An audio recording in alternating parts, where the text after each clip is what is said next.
스몰 비즈니스의 희망을 드립니다. 쉽고 빠른 이지론, 뱅크 오브 홉 제공입니다. 연합감리교 UMC 한인 목회자들이 뉴욕연의 신임 감독 토마스 비커튼 목사를 초청해 축하의 자리를 마련하고 화합을 다짐했습니다. 필라델피아 영생장로교회 이용골 원로 목사가 지난 35년간의 목회 경험을 바탕으로 뉴욕의 목사를 대상으로 목회자 세미나를 열었습니다. 뉴욕 한인 장로연합회가 뉴욕 교회협의회와 목사회 임원진을 초청해 간담회를 열고 주님 나라 확장을 위해 협력을 다짐했습니다. 퀸즈 장로교회가 설립 43주년을 맞아 음악회를 열고 그동안 지켜주신 하나님께 감사의 찬양을 올려드렸습니다. 담비플러스에서는 차세대 문화선교사 조희창 목사를 만났습니다. 시청자 여러분 안녕하십니까? 담비TV 뉴스입니다. 벌써 2월의 중순입니다. 겨울이 조금씩 수그러들면서 우리 마음은 더욱 따뜻해지는 것 같습니다. 오늘도 주의 향기를 풍기는 하루가 되길 바라며 뉴스를 전해드리겠습니다. 첫 번째 소식입니다. 연합감리교 UMC 한인 목회자들이 뉴욕연의 신임 감독 토마스 비커튼 목사를 초청해 축하의 자리를 마련하고 화합을 다짐했습니다. 지난해 9월 뉴욕연의 감독으로 부임한 비커튼 감독은 20여 개 한인교회를 포함해 447개의 교회를 관할하고 있습니다. 연합감리교 UMC 뉴욕연의 한인교회 연합회가 신임 감독으로 선출된 토마스 비커튼 목사의 부임을 축하하고 화합의 자리를 마련했습니다. 지난 19일 후러싱 제1교회에서 열린 신임 감독 환영 예배는 한인 목회자들이 모여 하나님의 사랑을 나누고 협력을 다짐하는 자리였습니다. 한인 코커스 회장 조건삼 목사는 새 뉴욕연의 감독을 소개하고 환영과 감사의 뜻을 밝혔습니다. 비커튼 감독은 웨스턴 펜실베니아 감독을 지냈으며 그동안 UMC 세계 선교부 보건 분야에서 많은 선교 성과를 거뒀습니다. 지난해 9월에는 뉴욕연의 감독으로 부임해 20여 개 한인교회를 포함해 447개 뉴욕 지역 교회를 관할하고 있습니다. 비커튼 감독은 이날 한인 목사들에게 감사의 뜻을 전하고 주님의 뜻에 따라 원수를 사랑하라고 말씀을 전했습니다. Whether we're talking about the rights of immigrants or the decline of the mainline church, it seems to me that the dilemma that we're facing in this day and time is that we are attempting to develop human answers to human problems rather than firmly believing. 비커튼 감독은 이날 성만찬을 진행하며 하나님의 축복이 모든 한인교회에도 가득하길 기원했습니다. UMC 한인교회 연합회는 그동안 한인 목회자를 위해 골수기증 캠페인을 벌이고 북한 동포 돕기 선교기금을 모아 10만 달러를 지원하기도 했습니다. 영생장로교회를 필라델피아 최대 한인교회 가운데 하나로 성장시킨 이용걸 원로 목사가 지난 35년간 체험했던 목회 경험을 나누며 올바른 목회자의 상을 소개했습니다. 이 목사는 뉴욕교협 사무실에서 실천적 이민 목회 철학과 교회 부흥이라는 주제로 세미나를 이끌었습니다. 필라 영생장로교회 이용골 원로 목사는 지난 20일 뉴욕교협 사무실에서 40여 년간의 목회 경험을 나누며 하나님의 세상이 널리 확장되길 기원했습니다. 뉴욕교협 회장 김홍석 목사는 이날 예배에서 수십 년간 쌓아온 경험과 노하우를 함께 나누면서 진정한 제자가 되길 기대한다고 전했습니다. 이 목사는 이날 이민 목회와 교회 부흥이라는 주제로 뉴욕과 뉴저지 한인 목회자를 대상으로 목회의 중요성을 설명했습니다. 그는 목회자의 믿음이 성장해야 교회도 성장할 수 있다고 강조했습니다. 우리 주님께서 세상에 계실 때 믿음 없는 제자는 자기 제자지만 책망해 주었어요. 우리 주님이 책망하신 것을 쭉 복음서에 보면 전 믿음과 관계돼요. 믿음이 없는 사람은 책망했어요. 그래서 우리 사역자들은 다른 것은 없어도 흠이 안 돼요. 다른 것은 뭐 없어도 되지만 목사가 믿음이 없다 이거는 막 절대적입니다. 웨스트민스터 신학교를 마친 이 목사는 지난 81년 필라 영생장로교회를 개척해 필라 최대 한인교회로 성장시키고 지난해 은퇴했습니다. 그동안 창세기를 비롯해 출애굽기, 레위기, 민수기 등 강해 설교집을 발간하기도 했습니다. 이 목사에 이어 2대 담임을 맡고 있는 백운영 목사는 이 목사의 목회 철학과 경험을 많은 목회자와 나누기 위해 훈련원을 준비하고 있다고 밝혔습니다. 뉴저지 교협회장 김종국 목사는 어려운 시국에 하나님의 은혜를 함께 나누며 새로운 길이 열리길 기원한다고 기도했습니다. 뉴저지 교협도 오는 5월 1일 이 목사의 목회자 세미나를 진행할 계획입니다. 뉴욕 한인 장로연합회가 뉴욕 교협과 목사회 임원진을 초청해 간담회를 열고 하나님 나라 확장을 위해 협력해 나갈 것을 다짐했습니다. 장로연합회는 다민족 선교대회와 장로 임명부 제작 등 사업 계획을 소개하고 함께 기도했습니다. 뉴욕 장로연합회는 지난 17일 플러싱 금강산 연회장에서 뉴욕 교협과 목사회 임원진과 함께 간담회를 갖고 상호 협력을 약속했습니다. 김영호 장로의 사회로 진행된 간담회에서 이들은 서로 인사를 나누고 임원진을 소개하며 의견을 나눴습니다.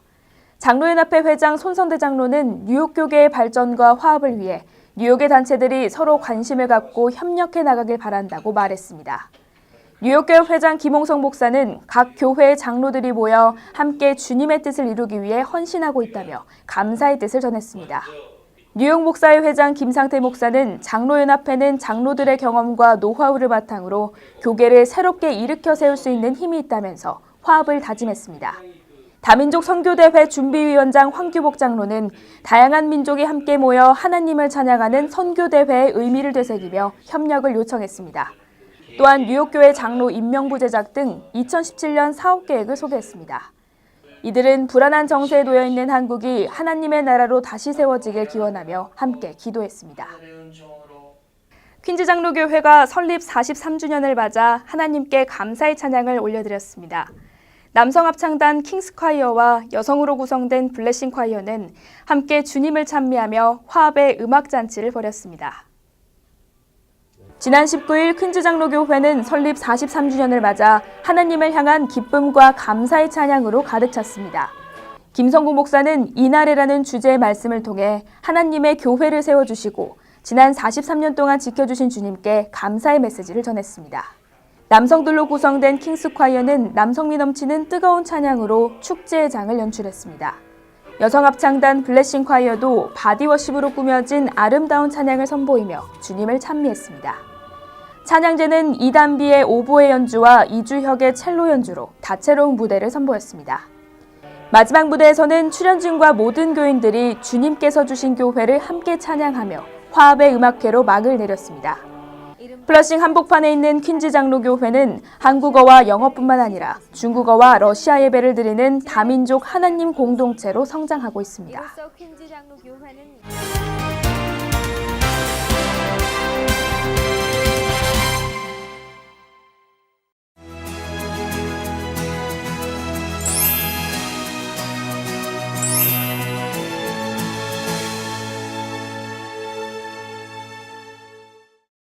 믿음의 현장을 찾아가는 담비플러스에서는 차세대 문화선교지 낮은 울타리 미주본부 대표 간사 조이창 목사를 만났습니다. 그는 다음 세대의 부흥을 위해 어린이와 청소년에게 하나님의 문화를 심어주는 문화전도사 역할을 하고 있습니다. 건강한 크리스천 리더를 만들어가는 조 목사의 비전을 들어보겠습니다. 조이창 목사는 다음 세대의 부흥을 꿈꾸며 낮은 울타리를 통해 하나님 문화를 심어주기 위해 애쓰고 있습니다. 어린이의 눈으로 하나님 세상을 바라보는 어린이 영상선교 크리스천 칠드런 보이스 활동에도 힘을 모으고 있습니다. 다음 세대를 준비해야 하나님 나라의 새로운 비전을 세워갈 수 있다는 조 목사의 삶을 들여다보겠습니다.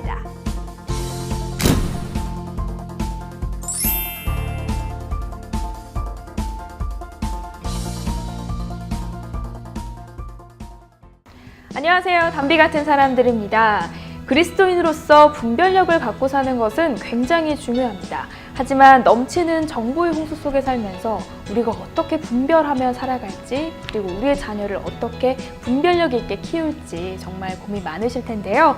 오늘 담비 같은 사람들의 주인공을 만나고 나시면 그 열쇠를 찾으실 수 있을 겁니다. N세대 크리스천의 부흥을 위해 나아가시는 낮은 울타리 미주본부 대표 간사 조이창 목사님을 모십니다. 안녕하세요, 목사님. 안녕하세요. 네, 정말 오늘도 목사님 만나러 오면서 제가 많은 뉴스와 신문을 보고 왔는데 분별이 정말 중요하다 이 생각을 하면서 왔습니다. 그렇죠. 네, 오늘 시청자분들도 정말 중요한 시간이 될 것 같은데요.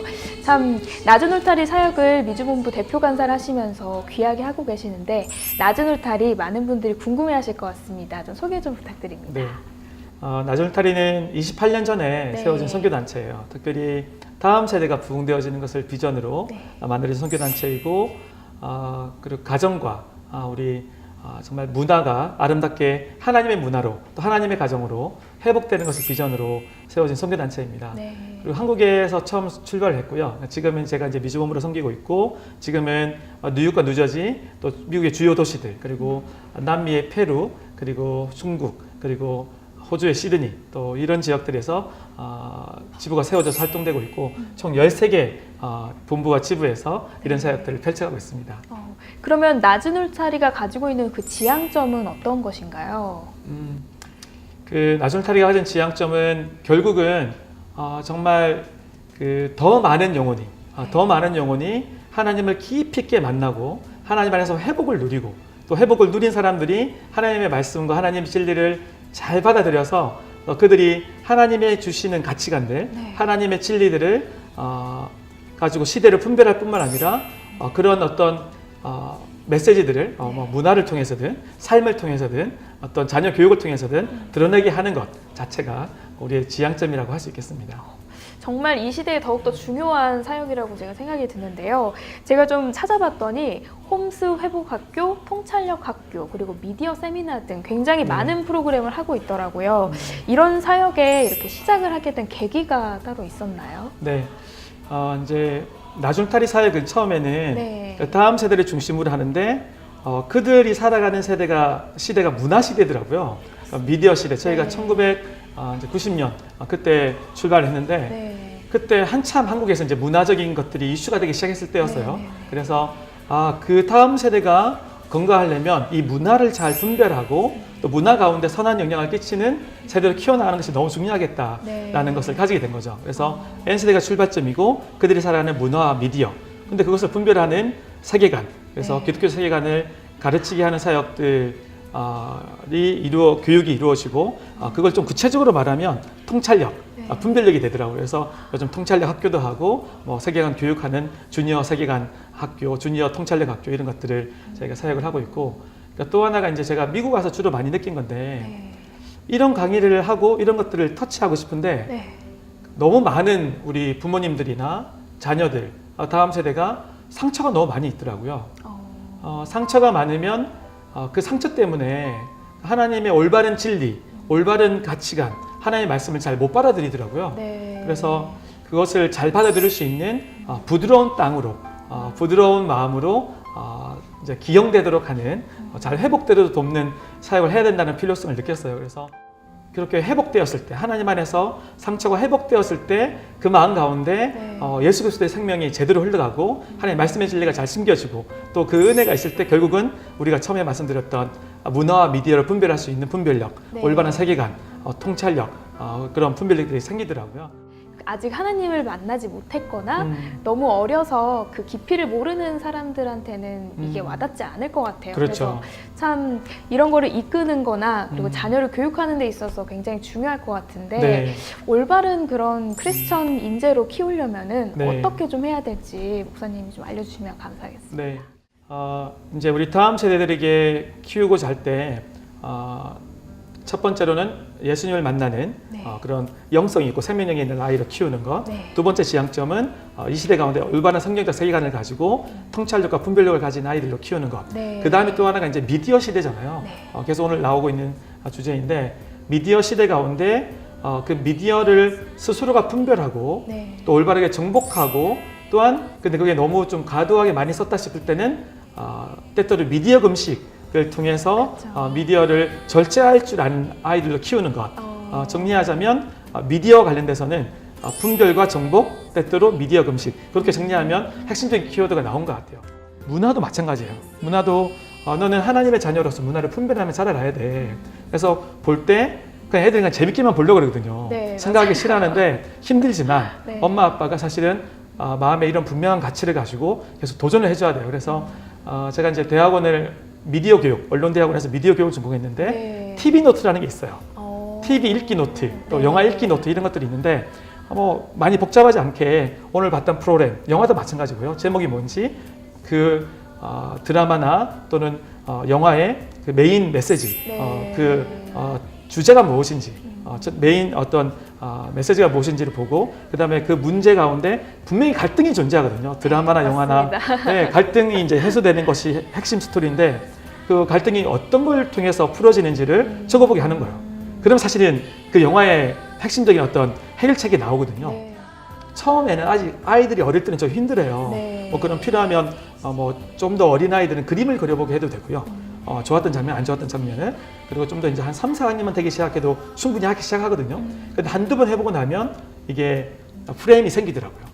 분별할 수 있는 어떤 그 틀이 생기면서 이제 이야기를 하게 되고 네. 처음에는 좀 힘들어하지만 집에서 가족들이 같이 영화를 보고 나서나 아니면 네. 아이가 영화를 보고 났을 때 그것을 직접 적어보게 하면 네. 도움이 되고요. 근데 중요한 것은 더 어린 아이들 4살, 5살, 6살, 1학년, 2학년 애들은 사실은 스스로의 분별력이 없어요. 네. 그때는 분별력이 없는 나이대예요. 그럴 때는 부모님이 조금 좋은 영화, 좋은 애니메이션 그런 것들을 먼저 미리 보시고 분별해서 사실은 추천해 주는 것이 너무 중요합니다.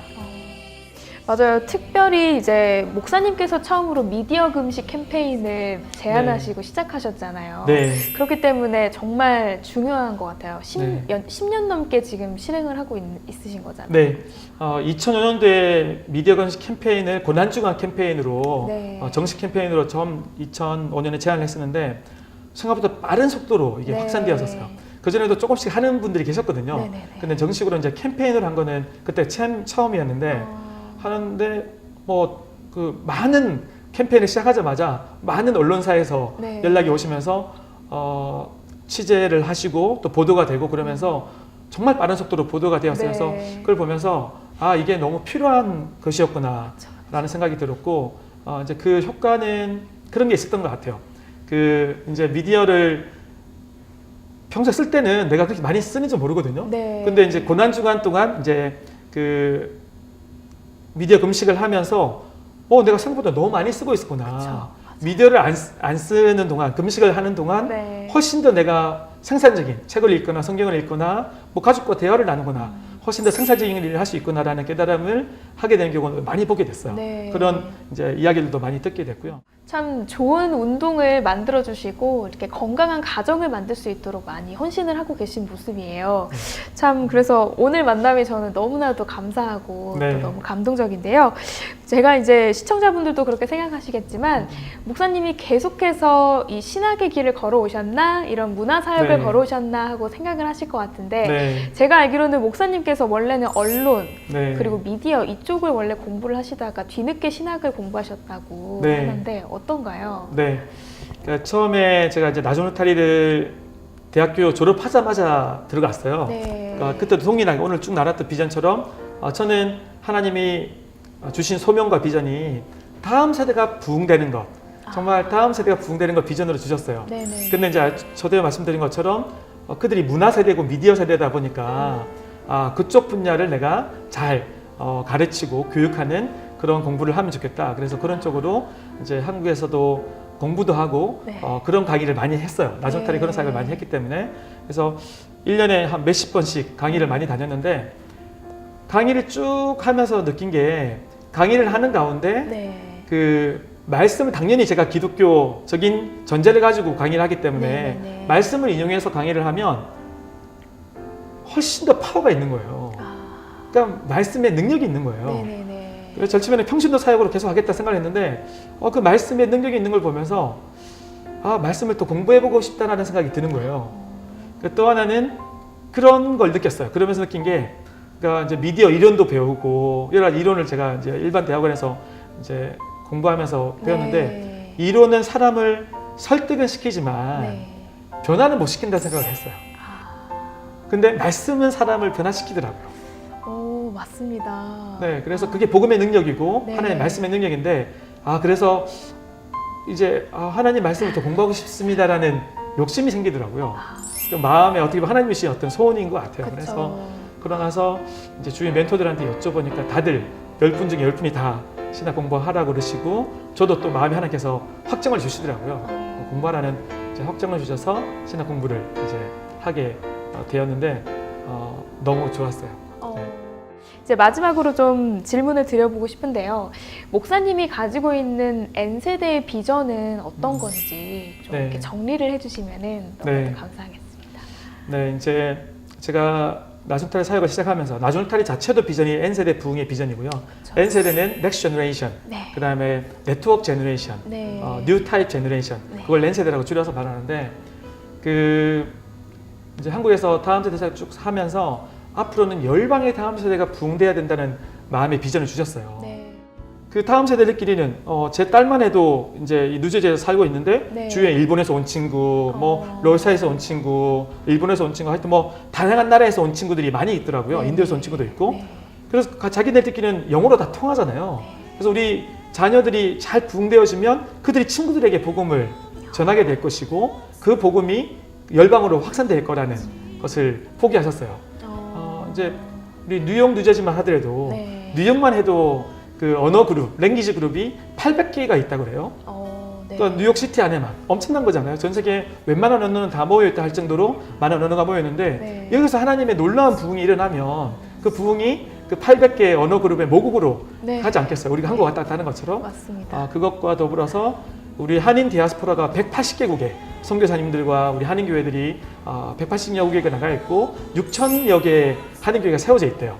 그래서 그 교회의 다음 세대가 부흥되어져서 또 그들이 그 나라를 변화시키는 그것이 저희 비전이고요. 그래서 저희 나중탈의 선교단체의 비전, 또 저희 비전은 그 6천여 개의 한인 디아스포라, 또 180여 개에 나가 있는 선교사님들, 네. 그분들을 잘 돕고 섬겨서 특별히 그 교회들 가운데 또 그 선교지 가운데 다음 세대가 잘 부흥되어져서 그들을 통해서 그 나라가 열방이 회복되고 부흥되어지는 것이 비전입니다. 오늘 목사님하고 더 많은 얘기를 나누고 싶은데 시간이 한정되는데 너무나 네. 아쉽습니다. 참 오늘 목사님 말씀 너무 감사드리고요. 가정과 교회와 그리고 다음 세대에게 정말 큰 힘이 될 수 있을 것 같습니다. 네. 이 문화의 중심지인 뉴욕 뉴저지에 하나님의 가치가 더 높아지는 문화가 많이 나타날 수 있도록 응원하고 기도 많이 하겠습니다. 감사합니다. 오늘 말씀 감사합니다. 네, 감사합니다.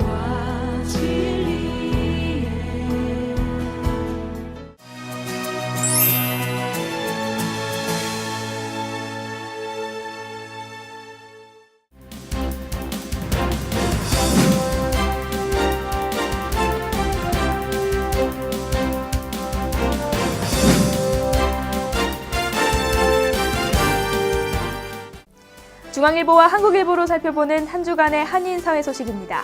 먼저 한국일보부터 살펴보겠습니다.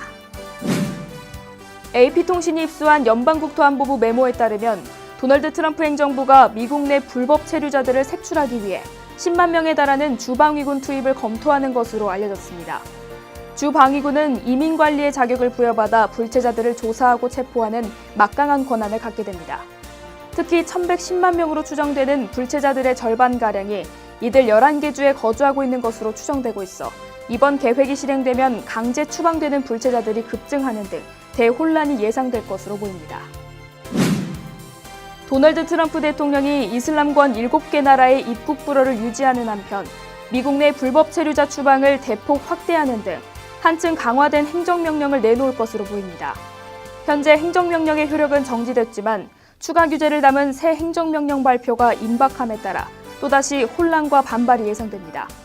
새 행정명령에는 불법 이민자 단속요원을 증원하고 우선순위 추방 대상자를 대폭 확대하는 내용과 추방을 위한 법원 심리 속도를 높이고 지역 경찰력을 늘리는 방안도 포함하고 있는 것으로 전해졌습니다. 뉴욕주 상원사나 IDC는 뉴욕주의 회계연도 예산안에 대학 졸업생들의 학자금 부채를 탕감해주는 방안이 추진되고 있어 주목되고 있습니다. 이번 방안은 최소 $10,000 이상의 연방정부 또는 은행으로부터 학자금 부채를 안고 있는 뉴욕 주민에게 최대 $70,000까지 재융자를 해주는 것입니다. 학자금 대출 이자율보다 낮은 이자율을 적용해 상환 부담을 대폭 줄여주겠다는 게 골자이며 현재 직업을 갖고 있는 대학 졸업생에게 프리텍스 혜택을 제공하자는 내용도 담고 있습니다. 최근 대법원은 재외동포의 국내 거소 신고다 거소 이전 신고에 대해 주민등록과 동일한 법적 효과를 인정한다는 판결을 내렸습니다. 국민의 주거 생활 안전을 보장할 목적으로 제정된 법의 대상이 재외 동포와 외국인 등으로 확대된 셈입니다. 따라서 외국 국적의 동포가 외국인 등록이나 체류지 변경 신고 또는 국내 거소 신고나 거소 이전 신고를 한 경우 주택 임대차 보호법상의 대항력을 인정받을 수 있게 됐습니다. 다음은 중앙일보를 살펴보겠습니다. 오바마 케어 대체 법안의 윤곽이 공개됐습니다. 의료비 저축계좌 확대와 보험료 세액 공제를 기존 소득이 아닌 연령에 따라 차등화하는 방안이 주 내용입니다. 대체 법안은 소득에 상관없이 직장 또는 정부보험에 가입돼 있지 않을 경우 연령과 가구 구성원 수에 따라 세액 공제 혜택을 제공하고 있습니다. 공화당 측은 세액 공제를 받기 위해 일부러 근로시간을 줄이는 행태를 줄일 뿐 아니라 행정에도 효율적이라고 주장했습니다. 지난해 스쿨존에서 적발된 과속 차량에 대한 티켓 발부 건수가 급증하며 역대 최다를 기록했습니다. 최근 교통국의 통계에 따르면 지난해 스쿨존 카메라에 포함돼 발부된 과속 티켓은 총 140만 건으로 전년 대비 36%나 급증한 것으로 조사됐습니다. 교통국은 과속 단속은 보행자 교통사고 예방을 위한 최우선 과제라며 운전자가 속도를 줄일수록 교통사고는 훨씬 줄어든다고 강조했습니다. 하지만 운전자 옹호단체들은 시정부의 교통단속이 여전히 실효성이 낮다고 주장하고 있습니다. 이민세관 단속국이 체포한 불법 체류자 대부분은 중범죄 경력이 있는 것으로 나타났습니다. ICE가 공개한 체포 명단에 따르면 뉴욕주 41명을 비롯해서 전국에서 체포돼 추방 절차를 거치고 있는 680여 명의 불체자는 모두 중범죄로 인해 유죄 판결을 받은 기록이 있는 것으로 드러났습니다. 뉴욕 뉴저지 일원을 오가는 콜택시와 우버 서비스에 공항 접근료를 부과하는 방안이 승객에게 부담만 가중시킬 것이라는 우려가 제기되고 있습니다. 이 방안은 승객이 뉴욕 뉴저지 공항에서 콜택시나 우버 등을 예약해 이용할 때마다 $4의 추가 요금을 지불하게 된다는 것입니다. 하지만 항만청의 이러한 요금 인상의 형태는 승객에게 부담으로 작용돼 탑승률 하락 등의 여파가 클 것이라는 예상이 나오고 있습니다. 지금까지 신문으로 살펴본 한 주간의 한인사회 소식이었습니다.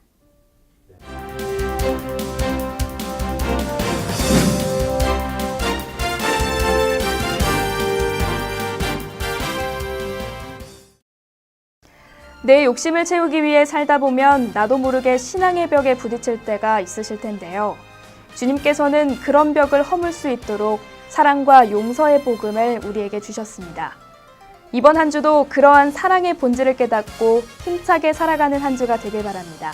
오늘 준비한 소식은 여기까지입니다. 시청해주셔서 감사합니다.